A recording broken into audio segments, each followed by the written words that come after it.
أعوذ بالله من الشيطان الرجيم بسم الله الرحمن الرحيم يا أيها الناس قد جاءكم برهان من ربكم وأنزلنا إليكم نورا مبينا اعوذ باللہ من الشیطان الرجیم بسم اللہ الرحمن الرحیم اللہم صلی علی سیدنا محمد وعلی آل سیدنا محمد بعدد کل ذرۃ مئات الف مرتين سورہ آل عمران آیت نمبر 155۔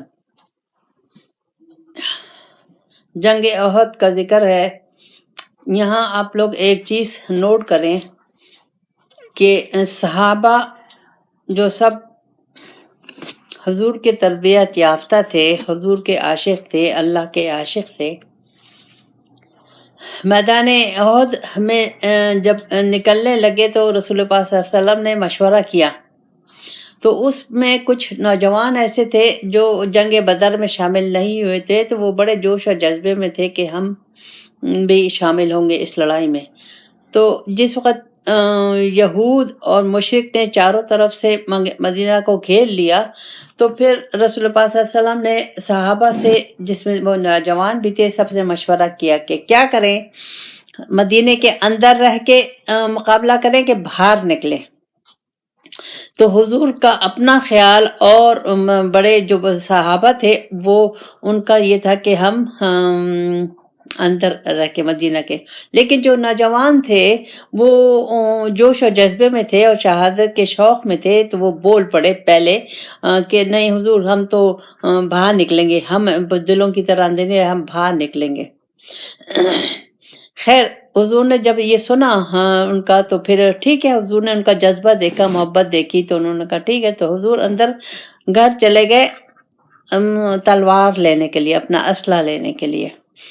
تو جب وہ چلے گئے تو رسول پاک صلی اللہ علیہ وسلم اندر گئے، تو پیچھے صحابہ نے ان نوجوانوں کو ڈانٹا کہ دیکھو تم نے دیکھا نہیں کہ حضور چاہ رہے تھے کہ مدینہ کے اندر ہی رہ کے، اور سب صحابہ کی یہ تھی، تم لوگ کیوں آگے بڑھے اور کیوں آپ لوگ بولے؟ تو تمہیں حضور کی رائے کا، ان کے اس کا خیال کرنا چاہیے تھا۔ تو وہ پشیمان ہوئے اور انہوں نے کہا کہ اچھا اب حضور آئیں گے تو ہم ان سے معافی مانگیں گے اور ہم ان سے کہہ دیں گے۔ تو جب حضور اسلحہ پہن کے آئے تو نوجوانوں نے کہا حضور ہم سے غلطی ہو گئی، اب آپ جہاں مناسب سمجھے وہاں آپ جہاد کرتے۔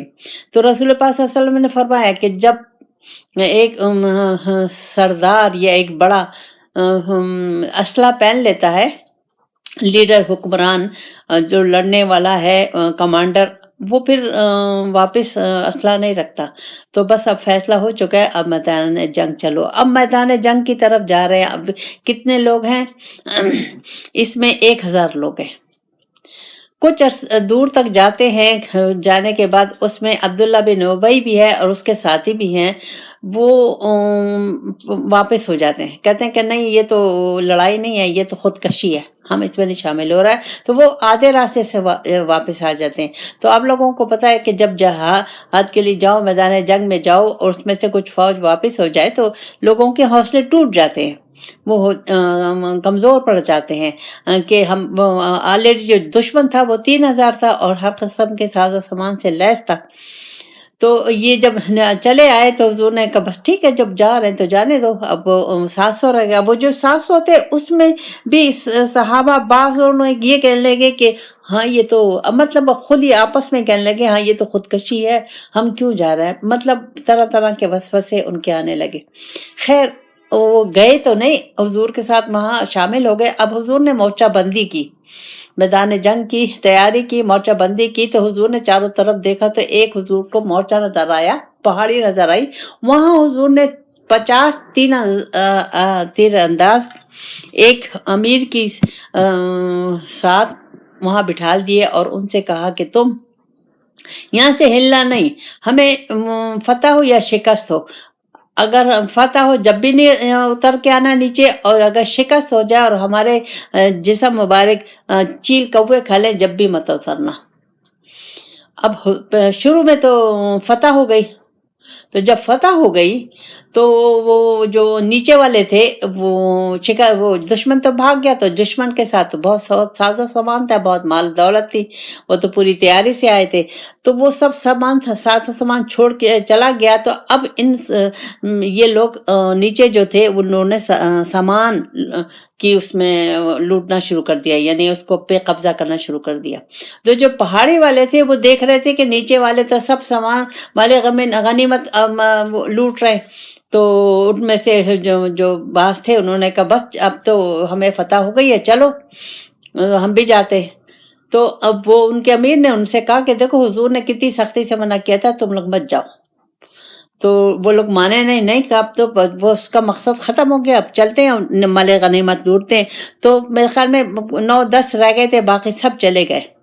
اب ان میں مشرکوں میں ایک جرنیل تھے خالد بن ولید، تو ظاہر اللہ تعالیٰ نے تو ان کو عقل دی بھی تھی، تو انہوں نے دور جا کے راستہ بدل کے وہ پیچھے کی طرف آئے، تو انہوں نے دیکھا کہ پہاڑی پہ اب کوئی زیادہ لوگ نہیں ہے، تو انہوں نے وہاں سے حملہ کر دیا۔ اب جب حملہ کر دیا تو ان سب کے حوصلے پست ہو گئے اور انہوں نے شدید حملہ کیا، 70 صحابہ شہید ہو گئے، رسول پاک صلی اللہ علیہ وسلم کے دندان مبارک شہید ہو گئے، اور یہ جو تھے کچھ صحابہ جو حضور کے پاس تھے، باقی سب بری طرح ہم بھاگنے لگے، پیچھے بھی مڑ کر نہیں دیکھ رہے تھے کہ کیا ہے۔ حضور کے متعلق یہ ایک صحابی تھے جو حضور کی شبیہ تھی ان میں، تو ان کے وہ شہید ہو گئے تھے، تو لوگوں نے مشہور کر دیا کہ رسول پاک صلی اللہ علیہ وسلم نعوذ باللہ شہید ہو گئے۔ تو یہ بھی افواہ پھیل گئی، تو انہوں نے کہا اب کیا فائدہ، بھاگو۔ تو اب وہ بھاگ رہے ہیں، پیچھے بھی نہیں دیکھ رہے کہ میدان جنگ میں کیا ہے، یہ سب صورتحال ہوئی۔ لیکن اللہ تعالیٰ نے ان مومنوں کو، ان مسلمانوں کو رسول پاک صلی اللہ علیہ وسلم کو فتح دینی تھی، تو اللہ تعالیٰ نے حضور کے ذریعے، یعنی اللہ تعالیٰ نے ان کے دل میں ڈالا، تو انہوں نے آواز لگائی، اے مومنو، اے اللہ کے بندو، واپس آؤ واپس آؤ۔ تو جب لوگوں نے رسول پاک صلی اللہ علیہ وسلم کی آواز سنی تو وہ واپس آئے، سب واپس آئے۔ اب حضور کی آواز سے جب پڑی تو یہ جو کافر تھے ان کے دلوں میں ایک ڈر آ گیا، رعب آ گیا، یہ بھی اللہ کی طرف سے تھا۔ تو وہ بجائے اس کے کہ وہ مسلمانوں کو ختم کرتے، مدینہ تک ختم کرتے، وہ ان کی ہمت نہیں، انہوں نے ان کو زخمی کر کے وہ بھاگ گئے، واپس چلے گئے۔ تو اب اللہ تعالیٰ نے یہ سب دوبارہ وہ ہوئے، پھر اللہ تعالیٰ نے ان پر ایک نیند طاری کی اور ان کو اس کے ذریعے سے ان کے دل و دماغ کو صاف کیا، اور دوبارہ یہ اس قابل ہوئے اور وہ لڑے اور وہ کامیاب ہو گئے۔ لیکن ہمیں کیا نوٹ کرنا ہے؟ ہمیں یہ نوٹ کرنا ہے کہ دیکھیں یہ صحابہ تھے، نیک تھے، تمام عمر رسول پاک صلی اللہ علیہ وسلم کے ساتھ رہے، تو اللہ ہے غفور الرحیم۔ اب یہاں جو ہم غفور الرحیم ہر ایک اپنے گناہوں پہ پردہ ڈالنے کے لیے غفور الرحیم کا لفظ استعمال کرتے ہیں، اللہ تعالیٰ وہاں غفور الرحیم نہیں ہے۔ ہمیں سمجھنا چاہیے، سوچنا چاہیے کہ اللہ تعالیٰ کہاں غفور الرحیم ہے۔ ظاہر اللہ تعالیٰ تو غفور الرحیم ہے، لیکن کہاں ہے؟ وہاں ہے جہاں انسان سے غلطی ہو جائے، انسان سے غلطی ہو جائے، لرزش ہو جائے، وہاں ہوتے۔ جان بوجھ کے تو انہوں نے نہیں کیا تھا، ظاہر ہے انہوں نے ایک گمان کیا کہ بھائی ہم فتح ہو گئی چلو۔ اور پھر دوسری چیز ہمیں یہ بھی نوٹ کرنی چاہیے کہ دنیا کی محبت، یہ جو دنیا کی محبت ہے وہ ہم سے غلطیاں کرواتی ہے، وہ ہمیں دھوکہ دیتی ہے۔ تو ہمیں وہ دنیا کی محبت تھی، اب صحابہ اس میں تھے، لیکن اللہ تعالیٰ نے انہوں نے غلطی کی، اللہ تعالیٰ نے فوراً ان کو سزا بھی دی، حالانکہ رسول پاک صلی اللہ علیہ وسلم بھی ہے، 70 صحابہ شہید ہو گئے اور زخمی ہو گئے، تو یہ اللہ تعالیٰ کی تنبیہ تھی، سزا تھی، لیکن پھر اللہ تعالیٰ نے ان لوگوں کو معاف کر دیا، ان تمام صحابہ کو معاف کر دیا۔ اب یہاں اس میں اللہ کی معافی کی طرف کہ اللہ تعالیٰ کتنا غفور اور رحیم اور حلیم ہے کہ اللہ تعالیٰ نے کہا ان الذین تولوا منکم یوم التقى الجمعان، اللہ کہتا ہے وہ لوگ جو پھر گئے، جب دو گروپ آپس میں سامنے ہوئے تو ان میں سے لڑائی ہوئی، تو ان میں سے جو دوسرا گروپ تھا پہلی شکست ہوئی، پھر انہوں نے نافرمانی کی تو انہیں شکست ہوئی۔ تو اللہ کہہ رہا ہے کہ جو پھر گئے تھے، یعنی جو بھاگ گئے تھے، دیکھ نہیں رہے کہ رسول اللہ صلی اللہ علیہ وسلم ہیں کہ نہیں ہے، میدان جنگ کا کیا حال ہے، اور اپنی جانیں سب کو اپنی پڑی جانیں، مسلمانوں کا جانیں بچا کے بھاگ رہے، تو اللہ تعالیٰ کہہ رہا ہے کہ وہ لوگ جو بھاگ گئے تھے جب دونوں فوجیں آمنے سامنے ہوئی، تو اب وہ کیوں بھاگے، کس وجہ سے بھاگے، اب اللہ تعالیٰ کی یہاں رحمت کا ذکر ہو رہا ہے۔ انما تزلہم الشیطان ببعد ما کسبوا، اللہ کہتا ہے ان کو شیطان نے بہکا دیا تھا، یعنی یہ جو غلطی ان سے کروائی یہ شیطان نے کروائی، اور ان کے دل میں ظاہر ہے اب یہ غلطی تو بما کسبوا، یعنی انہوں نے جو نافرمانی کی، اس نافرمانی کی وجہ سے، اور وہ جو دنیا کی محبت تھی اس کی وجہ سے ان کو یہ سزا ملی، اور شیطان نے ان کو دنیا کی محبت ان کے سامنے کر دی، وہ مال غنیمت کی محبت سامنے کر دی۔ اب یہ شیطان کے وسوسے میں آ گئے۔ اب وسوسہ کیا، شیطان تو وسوسہ کرتا ہی رہتا ہے، لیکن مجھے اپنے مقصد پہ نظر رکھنی ہے، مجھے اپنے امیر کے حکم پہ نظر رکھنی ہے، مجھے پھر ادھر ادھر نہیں دیکھنا، پھر مجھے یہ نہیں دیکھنا کہ ہم یہ کریں گے تو یہ ہو جائے گا، وہ کریں گے تو وہ ہو جائے گا، اور لوگ کیا کہیں گے، اور کیسے ہوگا، کس طریقے سے ہوگا، یہ چیزیں کچھ نہیں ہوتی اللہ اور رسول کے راستے میں۔ یہ تمام چیزیں مجھے ہمیں نکالنی ہوگی۔ اب میں اس کو اپنی طرف بھی لے جا رہی ہوں کہ ہمیں اپنے خود سیکھنا ہے۔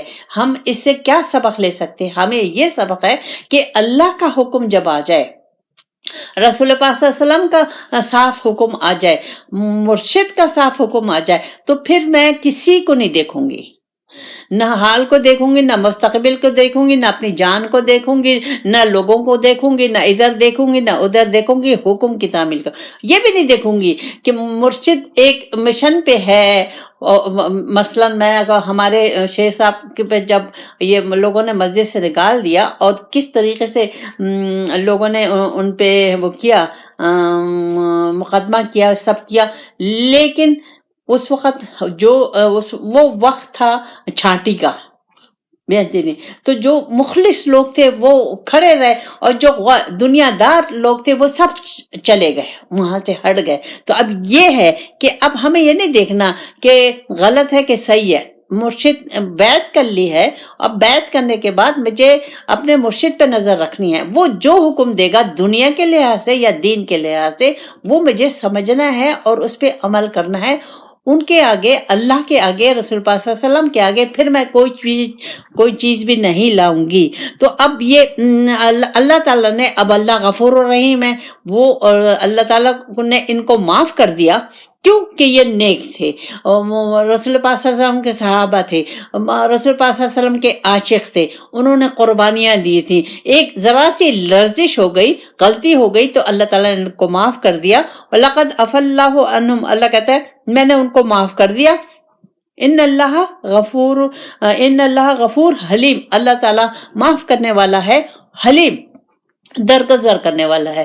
تو اب یہاں جو غفور الرحیم کا جو لفظ ہے، جو ہم لوگ ہر دوسرے اس میں استعمال کرتے ہیں، وہ یہاں اس لوگوں کے لیے ہے جو متقی اور پرہیزگار ہیں، اللہ کے عاشق ہیں، لیکن کہیں غلطی ہو گئی، لرزش ہو گئی، بھول چوک ہو گئی، اس کے لیے اللہ تعالیٰ نہیں، یہاں اب اللہ تعالیٰ بھی معاف کر رہا ہے، اللہ تعالیٰ نے بھی معاف کر دیا، اور اللہ تعالیٰ اپنے محبوب کو بھی آگے کہہ رہا ہے۔ آگے اللہ تعالیٰ کیا کہہ رہا ہے؟ یا اللہ تعالیٰ فرماتا ہے یا الذین آمنوا، اے ایمان والو، لا تکونوا کالذین کفروا وقالوا لاخوانہم اذا ضربوا فی الارض، اللہ کہتا ہے اے ایمان والو، ان لوگوں کی طرح، ان کافروں کی طرح، ان اللہ کے نافرمانوں کی طرح، کافر یعنی اللہ کے نافرمانوں کی طرف مت ہونا کہ جب کوئی جہاد کے لیے جائے، جیسے ان لوگوں نے کہا، کیا کہا تھا، وہ او کانو غزل لو کانو عندنا ما ماتوا وما قتلوا، کیا کہا تھا انہوں نے کہ یہ اگر یہ سفر اگر نہ جاتے جہاد میں، اس احد کی لڑائی میں نہ جاتے اور ہمارے پاس رہتے تو نہ مرتے نہ قتل ہوتے، نہ مرتے نہ قتل ہوتے۔ تو یہ چیز اللہ تعالیٰ کو پسند نہیں آئی کہ انہوں نے اس طریقے سے کہا۔ اب اچھا، لِجَعَلَ اللَّهُ ذَلِكَ حَسْرَةً فِي قُلُوبِهِمْ، اللہ تعالیٰ کہہ رہا ہے یہ چیز جو ہے یہ میں ان کے حسرت بنا کے رکھ دوں گا، تمام عمر حسرت میں ہی رہیں گے۔ واللہ یحیی و یمیت، اللہ ہی زندہ کرتا ہے موت دیتا ہے، واللہ بما تعملون بصیر، اللہ تعالیٰ ہمارے کاموں پہ خبردار ہے۔ اب مجھے یہ سمجھنا ہے، اور جو ہم لوگوں کا یہ مرض ہے، جو ہم لوگوں میں یہ انتہائی مرض ہے، کیا مرض ہے؟ ہم کیا کہتے ہیں، ہم کیسے کرتے ہیں، اگر یہ نہ ہوتا، ایسا میں نہ کرتی تو مجھے نقصان نہیں ہوتا، اگر میں یہاں شادی نہ کرتی تو میرے ساتھ یہ حال نہ ہوتا، اگر میں یہ بزنس نہ کرتی، اس کے ساتھ شامل نہ ہوتی تو میں یہ حال نہیں ہوتا، میں یہ جاب نہ کرتی تو میرا یہ حال نہیں ہوتا، ایسے نہ ہوتا تو ایسے نہ ہوتا۔ اگر یہ نہیں، یہ اگر مگر، یہ جو اگر مگر ہے یہ اللہ کو پسند نہیں ہے۔ جو لوگ اگر مگر کرتے ہیں اور یقین نہیں کرتے اللہ کی ذات پہ، جیسے اب میں مثال کے طور پہ دوں کہ بہن کی شادی کسی سے کر دی یا بیٹی کی شادی کسی سے کر دی اور وہ خوش نہ ہو، تو ہم کہتے ہیں اگر ہم یہاں نہ کرتے تو اچھا ہوتا، اگر میں اور تحقیق کر لیتی تو اچھا ہوتا، اگر میں اور بھی لڑکے کو دیکھ لیتی تو اچھا ہوتا، اگر میں ایسے کرتی اور بھی جان لیتی تو ایسے ہوتا۔ یہ اللہ کو پسند نہیں ہے۔ کیوں؟ کیونکہ جوڑا کس نے بنایا ہے؟ اللہ نے۔ اب جب بیٹی تکلیف میں ہے یا بہن تکلیف میں ہے تو اب میں یہ سوچ رہی ہوں، تو اس کا کیا مطلب ہوا؟ اس کا مطلب یہ ہو کہ یہ رشتہ جوڑا بنانا میرے ہاتھ میں تھا، مجھے اللہ پہ یقین نہیں ہے، میرے ہاتھ میں ہے۔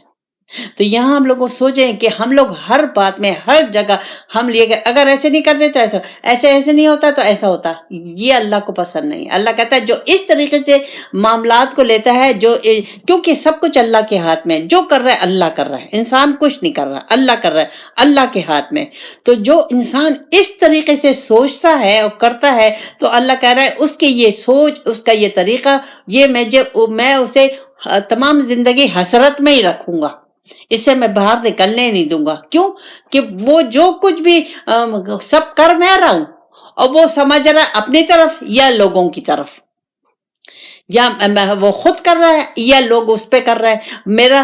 اس نے مجھ پہ جادو کر دیا، اس نے میرا رزق بند کیا ہوا ہے، اس نے میرے رشتے بند کیے ہوئے، اس نے میرے دل میں یہ کیا ہوا ہے، اس نے یہ کیا۔ یہ تمام چیزیں جو ہیں اللہ کو، اس کے لیے اللہ تعالیٰ نے استعمال کیا کفر، یعنی اللہ پہ یقین نہیں ہے، ہم اپنے پہ یقین ہے یا دنیا والوں پہ یقین ہے، اللہ پہ یقین نہیں ہے۔ حالانکہ اللہ کہہ رہا ہے کہ زمین و آسمان میرے ہاتھ میں ہے، تمہاری تقدیر، تمہاری ہر چیز میرے ہاتھ میں ہے، تمہارے ہاتھ میں تو کچھ ہے ہی نہیں، تو تم یہ اگر مگر کائے کے لیے؟ ابھی اس میں ہمیں یہ دیکھنا ہوگا۔ اللہ کہتا ہے زندگی تو میرے ہاتھ میں ہے، موت بھی میرے ہاتھ میں ہے، تو پھر یہ کیا ہے کہ اگر وہ وہاں نہیں جاتا تو نہ مرتا، اگر وہ ایسا نہیں کرتا تو نہیں ہوتا۔ یہ تمام چیزیں اللہ کہتا ہے مجھے معلوم ہے کہ تم کیا کر رہے ہو، یعنی کیا مطلب کہ مجھے معلوم ہے کہ تم مسلمان ہو، کہ کس طریقے سے زندگی بسر کر رہے ہو، تمہیں مجھ پہ یقین تھوڑی ہے۔ اگر تمہیں مجھ پہ یقین ہوتا تو تم سود نہ کھاتے، اگر تمہیں مجھ پہ یقین ہوتا تو تم رشوت نہ لیتے، اگر تمہیں مجھ پہ یقین ہوتا تو ملاوٹ نہ کرتے، اگر تمہیں مجھ پہ یقین ہوتا تو تم گلے شکوے نہ کرتے، غم نہ کرتے، فکر نہیں کرتے، پریشان نہیں ہوتے۔ تمہیں مجھ پہ یقین ہی نہیں ہے۔ یہ آیتیں اس طریقے سے ہیں۔ پھر اللہ تعالیٰ خود ہی آگے کہتا ہے، اللہ تعالیٰ کہہ رہا ہے کہ وَإِن قُتِلْتُمْ فِي سَبِيلِ اللَّهِ أَوْ مُتْتُمْ لَمَغْفِرَةٌ مِّنَ اللَّهِ وَرَحْمَةٌ خَيْرٌ مِّمَّا يَجْمَعُونَ۔ اللہ کہتا ہے اگر تم اللہ کی راہ میں، یعنی اللہ کو مقصد زندگی بنا کے، اللہ کی راہ میں قربان ہو جاؤ، اپنا تن من دھن سب کچھ قربان کر دو، یا شہید ہو جاؤ، یا میدان جنگ میں شہید ہو جاؤ، یا ویسی اپنی زندگی اللہ اور رسول کے لیے قربان کر دو، تو اللہ کیا ہوگا؟ مغفرت ہوگی نا، رحمت ہوگی نا۔ آؤ گے کس کے؟ میرے پاس آؤ گے۔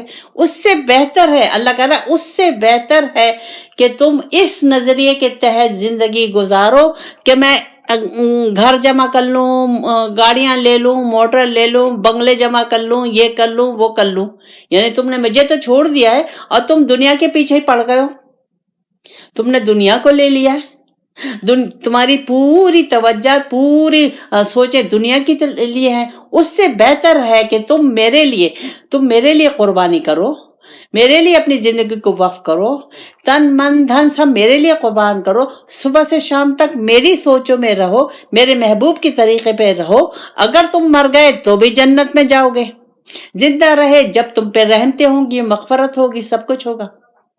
لیکن اگر تم نے اس کے خلاف زندگی گزاری اور تم دنیا کی محبت میں لگے رہے، مال دولت جمع کرتے رہے اور تم مجھے بھول گئے، میری نافرمانی میں زندگی گزاری، مجھے مقصد زندگی نہیں بنایا، پورے کے پورے اسلام کے مطابق، دین اسلام کے مطابق تم نے عمل نہیں کیا، نیت تم نے نہیں بنائی، تو اس سے بہتر ہے کہ تم یہ کر لو، وہ جو تم جمع کر رہے ہو وہ تمہارے کوئی کام نہیں آئیں گے، سب چھوڑ جاؤ گے، کچھ ساتھ نہیں لے کے جاؤ گے۔ لے کے کیا جاؤ گے؟ وہ اعمال، وہ نیت، وہ خلوص، وہ عشق، وہ محبت لے کے جاؤ گے۔ وہ اور اس سے کیا ہوگا کہ دنیا میں بھی تم پہ رحمتیں ہوں گی، دنیا بھی مغفرت ہوگی، آخرت میں تو پھر تو اللہ کا دیدار ہوگا۔ پھر اللہ کہتا ہے اللہ کہہ رہا ہے اس سے بہتر ہے کہ تم اس نظریے کے تحت زندگی گزارو کہ میں گھر جمع کر لوں، گاڑیاں لے لوں، موٹر لے لوں، بنگلے جمع کر لوں، یہ کر لوں وہ کر لوں، یعنی تم نے مجھے تو چھوڑ دیا ہے اور تم دنیا کے پیچھے ہی پڑ گئے ہو، تم نے دنیا کو لے لیا ہے، تمہاری پوری توجہ پوری سوچیں دنیا کی لیے ہے۔ اس سے بہتر ہے کہ تم میرے لیے قربانی کرو، میرے لیے اپنی زندگی کو وقف کرو، تن من دھن سب میرے لیے قربان کرو، صبح سے شام تک میری سوچوں میں رہو، میرے محبوب کی طریقے پہ رہو۔ اگر تم مر گئے تو بھی جنت میں جاؤ گے، زندہ رہے جب تم پہ رحمتیں ہوں گی، مغفرت ہوگی، سب کچھ ہوگا۔ لیکن اگر تم نے اس کے خلاف زندگی گزاری اور تم دنیا کی محبت میں لگے رہے، مال دولت جمع کرتے رہے اور تم مجھے بھول گئے، میری نافرمانی میں زندگی گزاری، مجھے مقصد زندگی نہیں بنایا، پورے کے پورے اسلام کے مطابق، دین اسلام کے مطابق تم نے عمل نہیں کیا، نیت تم نے نہیں بنائی، تو اس سے بہتر ہے کہ تم یہ کر لو، وہ جو تم جمع کر رہے ہو وہ تمہارے کوئی کام نہیں آئیں گے، سب چھوڑ جاؤ گے، کچھ ساتھ نہیں لے کے جاؤ گے۔ لے کے کیا جاؤ گے؟ وہ اعمال، وہ نیت، وہ خلوص، وہ عشق، وہ محبت لے کے جاؤ گے۔ وہ اور اس سے کیا ہوگا کہ دنیا میں بھی تم پہ رحمتیں ہوں گی، دنیا بھی مغفرت ہوگی، آخرت میں تو پھر تو اللہ کا دیدار ہوگا۔ پھر اللہ کہتا ہے، اب اللہ کہ وَلَئِن مُتُّمْ وَقُتِلْتُمْ لَا إِلَى اللَّهِ تُحْشَرُونَ، اللہ کہہ رہا ہے یا مر جاؤ، یا اپنی موت مرو، یا قتل ہو جاؤ، دونوں صورتوں میں تم میرے ہی طرف آؤ گے۔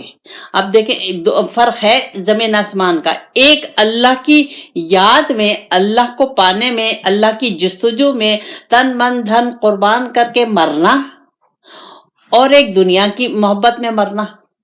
جائیں گے تو دونوں اللہ کی طرف، کوئی بھی نہیں رہے گا، سب جائیں گے۔ لیکن جو اللہ کی یاد میں مریں گے، اللہ کی محبت میں، اللہ کی اطاعت میں، اللہ کے عشق میں مریں گے، ان کو کیا ملے گا یہ بھی آپ لوگوں کو معلوم ہے، جو اللہ تعالیٰ نے قرآن میں بتا دیا۔ لیکن اگر اس میں دنیا کی محبت میں مرے، انہیں کیا ملے گا یہ بھی اللہ تعالیٰ نے قرآن میں بتا دیا۔ موت تو ہے، اچھا، اور ایک موت ہے لیکن زمین آسمان، ایک اللہ والے کی موت اور ایک دنیا دار کی موت، زمین آسمان کا فرق ہے، زمین آسمان کا فرق ہے اس میں، کیونکہ ایک انسان اللہ کو مقصد زندگی بنا کر قرآن و سنت کے مطابق رسول پاک صلی اللہ علیہ وسلم کے اسوہ حسنہ پہ زندگی گزارتے ہوئے اپنی زندگی کو وقف کر دیتا ہے تو وہ شہید ہے۔ حالانکہ وہ میدان جنگ میں نہیں مرا, اسے کسی نے قتل نہیں کیا, لیکن وہ ہے شہید.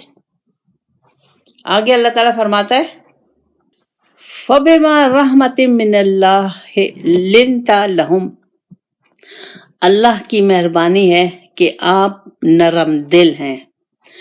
وَلَوْ كُنْتَ فَظًّا غَلِيظَ الْقَلْبِ لَانفَضُّوا مِنْ حَوْلِكُمْ, اگر آپ سخت دل ہوتے یا بد اخلاق ہوتے تو یہ سب آپ سے چلے جاتے, یعنی آپ بکھر جاتے, چاہے وہ کتنے بھی محبت کرتے لیکن آپ سے چلے جاتے. پھر فَاعْفُوا عَنْهُمْ وَاسْتَغْفِرْ لَهُمْ وَشَاوِرْهُمْ فِي الْأَمْرِ, آپ ان کو معاف کر دیجئے, اور صرف آپ مت معاف کریے بلکہ ان کے لیے آپ مجھ سے معافی مانگے, یعنی ان کے لیے مجھ سے معافی کی درخواست کریں. اور پھر لیکن یہ بھی نہیں کہ آپ نے ان کو معاف بھی کر دیا اور میں نے بھی معاف کر دیا, لیکن آپ ان سے پھر مشورہ نہیں کر رہے. نہیں, آپ ان سے مشورہ باقاعدہ جہاں ضرورت پڑے, اللہ کے حکم کے آگے مشورہ نہیں ہوگا, دنیا کے کاموں میں جہاں ضرورت پڑے وہاں آپ ان سے مشورہ ضرور کریے گا.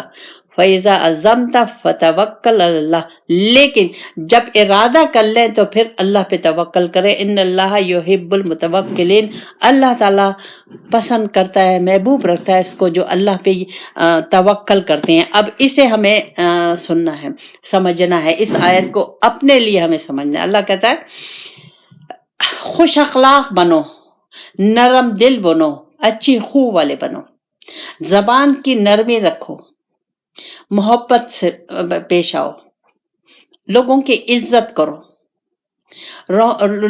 لوگوں پہ رحم کرو, لوگوں کو عزت دو. تو اب یہاں اور اچھے کیوں رسول پاک صلی اللہ علیہ وسلم تو تھے. یہ سب جو کہا جا رہا ہے یہ مجھے کہا جا رہا ہے, یہ مجھے بتایا جا رہا ہے کہ تم لوگ ایسے کرو. رسول پاک صلی اللہ علیہ وسلم تو آپ لوگوں کو معلوم ہے کہ ان کی زندگی میں تو کوئی ایسا نہیں ہے, لیکن یہ قرآن اللہ تعالیٰ نے رسول پاک صلی اللہ علیہ وسلم کے ذریعے مجھے سمجھایا ہے. ایک ایک نقطہ مجھے, یہ قرآن رسول پاک صلی اللہ علیہ وسلم کے لیے نہیں آیا, یہ میرے لیے آیا ہے.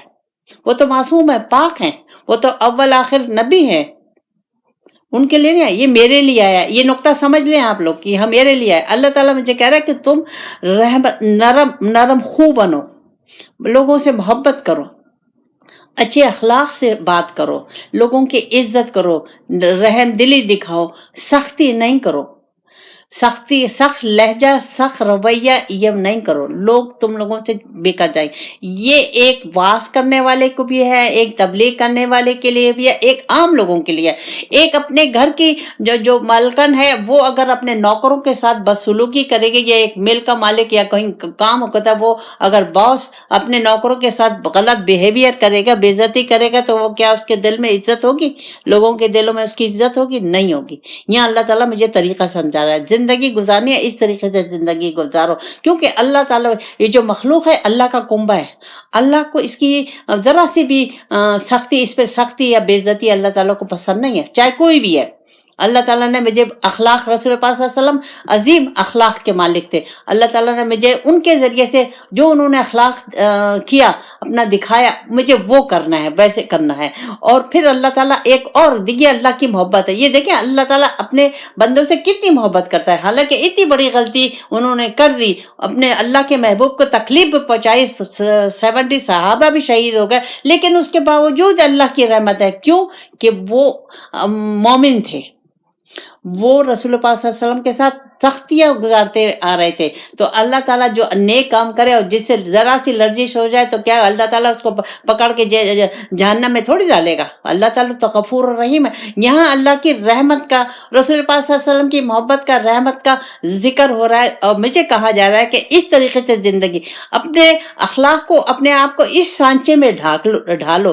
اور پھر اب جب حضور نے وہاں مشورہ کیا تھا تو اب ظاہر نوجوانوں سے وہ مشورہ غلط نکلا. حالانکہ رسول پاک صلی اللہ علیہ وسلم نے خواب دیکھا تھا کہ آپ کی تلوار ٹوٹ گئی, تو آپ کو تو پتہ تھا, لیکن آپ جب فیصلہ ہو گیا آپ نے اس خواب کو وہ اہمیت نہیں دی, آپ نے نہیں, جو فیصلہ ہو گیا اس پہ ہے. تو اب اللہ تعالیٰ کہہ رہا ہے کہ تم نے جو مشورہ کیا تھا اگر وہ غلط نکلا تو خیر کوئی بات نہیں, پھر کبھی موقع آئے تو یہ نہیں ہو کہ تم ان لوگوں سے مشورہ نہ کرو، نہیں، ان سے مشورہ ضرور کرنا۔ اب یہ رحم دلی، محبت، انسان کی عزت، یہ تمام وہ چیزیں ہیں۔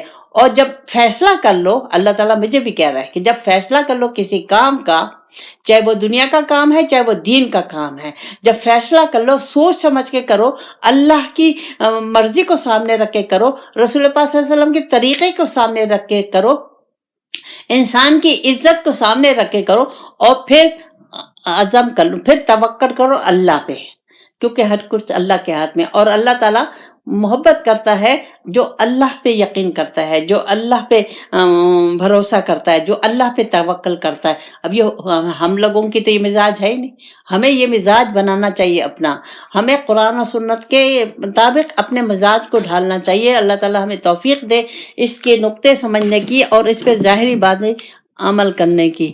ربنا آتنا فی الدنیا حسنۃ وفی الآخرۃ حسنۃ وقنا عذاب النار۔